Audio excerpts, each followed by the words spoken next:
Sinama na rin po natin yung bell pepper. Ayan, at isasama ko na rin po yung beans. Ayan. Yan po ang ating magiging sangkap sa ating recipe ulam sa araw na ito. Napakasarap po niyan, guys. Nako, kalilimutan nyo po ang inyong kapitbahay.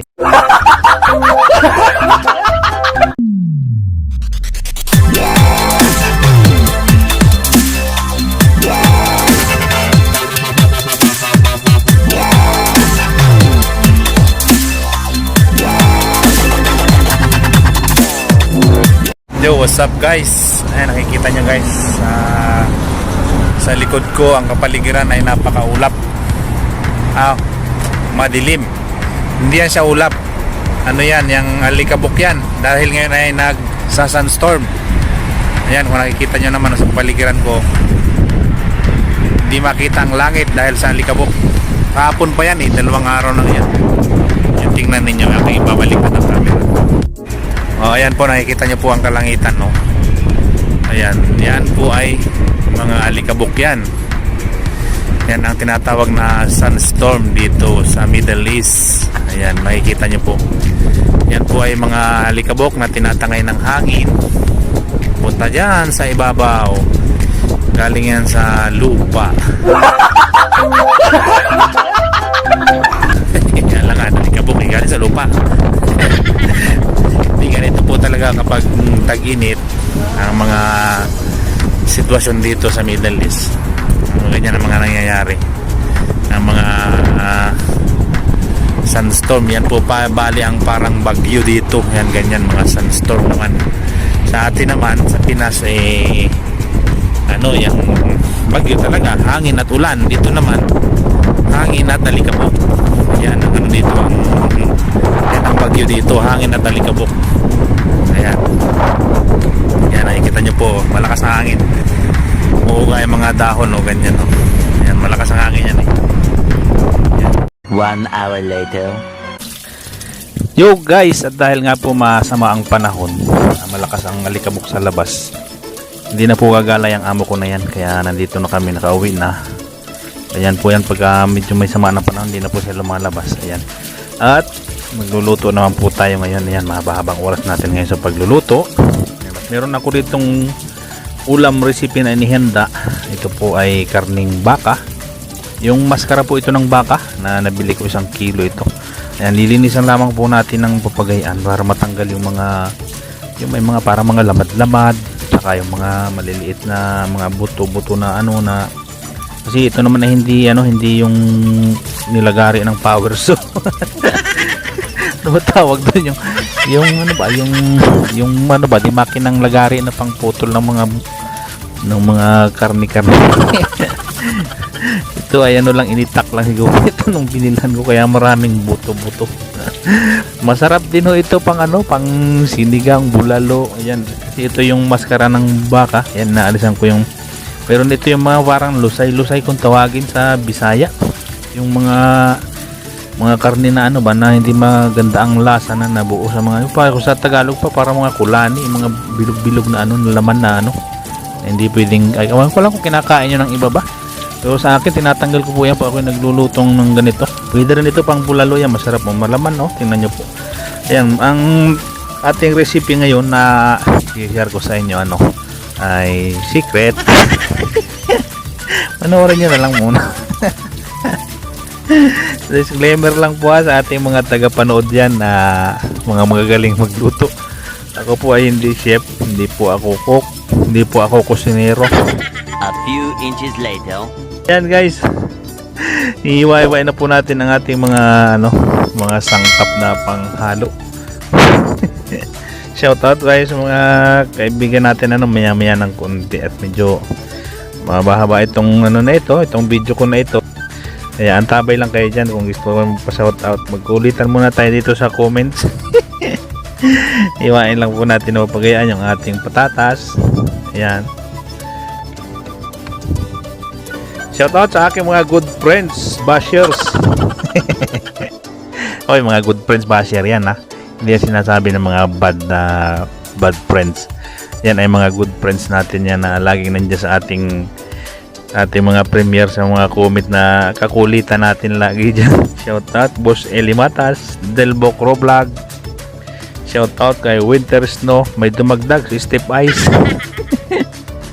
Ang mga karaan, mga lumang basher ko na friends, sila Nanay Anika, Papa Hens. Yan si Dilbok, yan mga lumang ano ko na rin yan. Si kumparen Try to Pick, shout out. Mga kaibigan ko yan na ano. Mga kakulitan ko lang basta mga comments. Pag kami nakarating din sa ibang mga premier ride, durong doon din naman namin dinadali yung may pa-premier.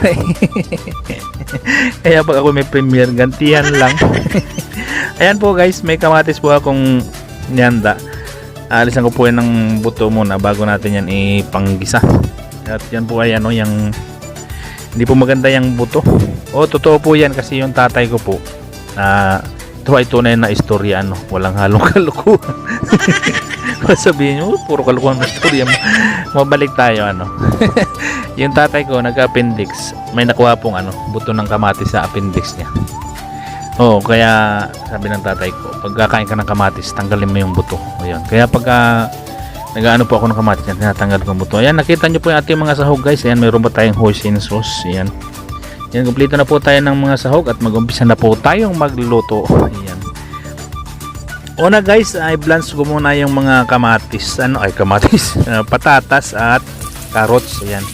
Itong pagbablans po, ang kasabihan nila, ang kagandahan daw ng pagbablans, hindi daw agad madaling mapanis ang niluto kapag binalance mo yung ganyan, yung patatas saka yung carrots.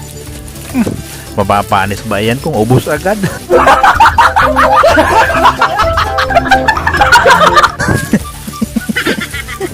Hindi na inaabutan ng panis kung ubos na agad. Ayan guys, mablance na po tayo ng patatas at carrots at mag-shoutout na po tayo sa Togs Family. Shoutout Boss Bidogs. Ayan. Shoutout kay Koy Swap North. Das Cool TV, shoutout. Ayan. Boss Elimata, shoutout uli. At Papa Renz, kay Ate Amy Official Device na Punks. Ay ito kaya Mr. Loot, shoutout. Ayan.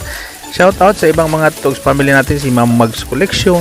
Ayan, kay Joel Makahiya. Ayan, shoutout kay Bing Photography. Kay Largo Maestro, kay Ever Madriaga.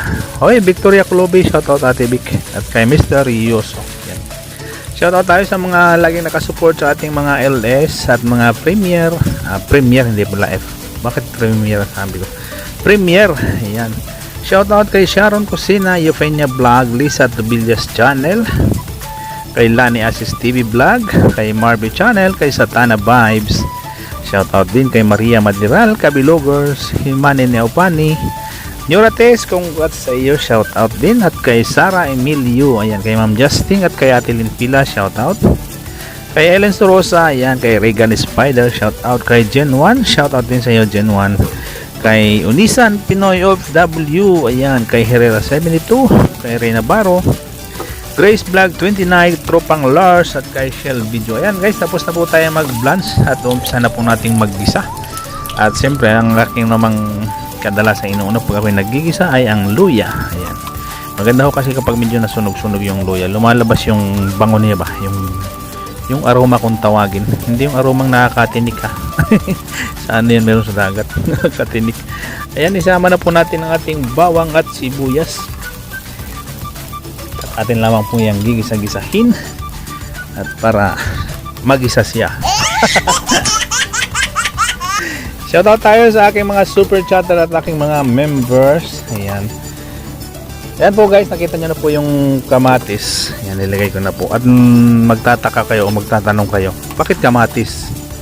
Ang recipe ulam ko po ay kaldereta. Pero kamatis po ang gagamitin ko. Hindi po ako gagamit ng tomato sauce o kung ano pang mga sauce diyan na mga pangpahalo sa kaldereta. Ito pong pagluluto ko ay yung parang lumang style ba ng kaldereta na wala yung mga tomato sauce, wala yung mga kaldereta mix. Yung mga lumang style lang ng pagluluto. Ayan, lagay na po natin yung karning baka at maliit yung kawali kong isa, kaya nilipat ko po sa medyo malaki-laking kawali. Ayan. Kasi itong niluto ko po, ano to, 1 kilo. Marami-rami, kaya hindi siya kasya dun sa cooking, cooking pan na maliit. Ayan.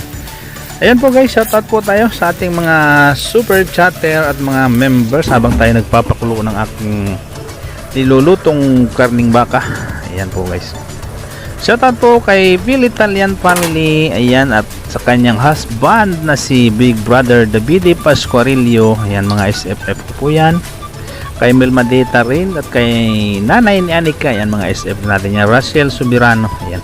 Shoutout kay Grace Luna Catelia TV, Andy Copol, Nani the Adventurers, ayan. Kay Marsol TV, ayan guys, kung nakita nyo po, nilagyan ko po ng toyo at nilagay ko na rin po yung hoisin sauce, saka po yung isang basong pineapple juice. Ayan, pineapple juice po yan nilagay ko, ginamit ko para malinamnam po yung karning baka natin at manunuot po ang laman yan, maghahalo yung tamis niyan at yung asim ng patatas, yan maghahalo yan sa lasa niyan. Nalagyan ko na rin po ng kaunting paminta, yan, at ito'y pakukulukuloyin po natin sa medyo mahinang apoy laang. Yan, nakikita nyo po, hindi siya masyadong nasulak yung kulo niya, ano lang po yan, mahinang apoy laang yan. At nilalagyan ko na rin po ng cheese. Madali lang po ito lutuin guys, abutan lang siguro mga 1 oras kasama na yung pagpapalambot, hindi nga, honest guys, 1 oras kasama yung pagpapalambot kasi malambot naman yung baka, malambot yung karne baka na nabili ko, kaya madali lang itong natapos. Ayan, shoutout ulit tayo kay Ray Channel, Del Bacro Vlog, Papa Hens, kay Janet Hirana, Sheila Ong Channel, Greg Balloons, ayan, Roy Vlog UAE, Maria Lisa Sato, RC Bermudez. Ayan, habang tayo po ay nagpapalambot itong ating nilulutong kaldereta, ulam recipe ko, ay ituloy natin ang shoutout. Shoutout kay Malos Inspired TV, kay Kumparen Try to Fix, DJ Nick Durog, LC Casas, Luz Velez, Ship Mars TV, kay Jackie Ace Vlog, Josh Earl, Sir Jason Malbataan, ayan, kay Amazing Grace, kay Blas Abadilla Jr., Aldius Egan, ayan, shoutout kay Guwapang Mag-uuma, April 1 Channel.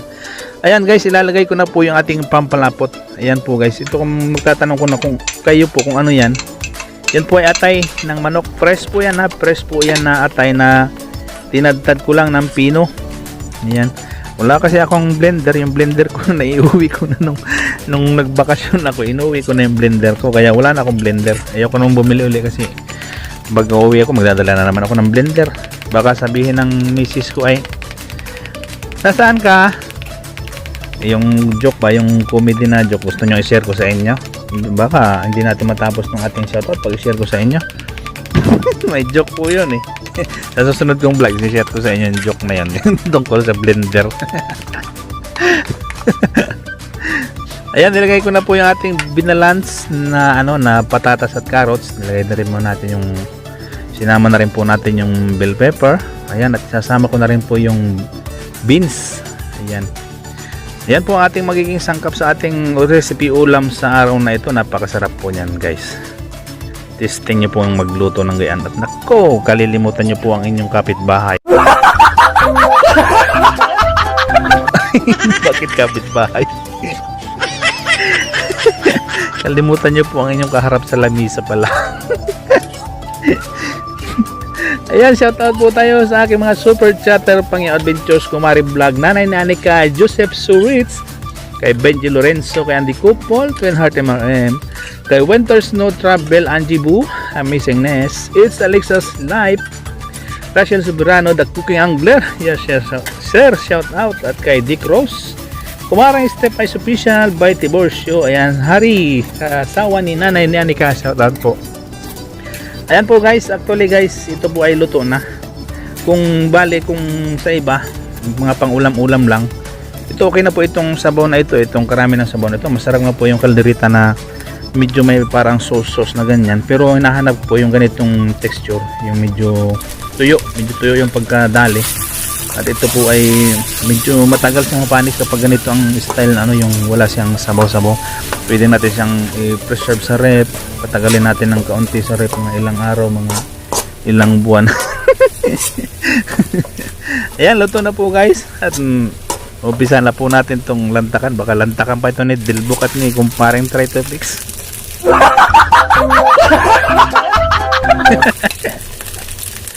Yeah, maraming salamat sa atin dyan mga Toast family, sa atin dyan mga super friends. Yan. Sa aking mga SFF. Maraming salamat sa inyong pagsubaybay at laging pagsama sa akin sa aking mga vlog. Mga simpleng vlog lamang po. Ayan. Ayan, nakita nyo po guys, no? Sarap. Bye-bye. Mag-ingat po tayo palagi. Ayan, God bless po sa inyong lahat. Ayan, kainan na po. Bye-bye.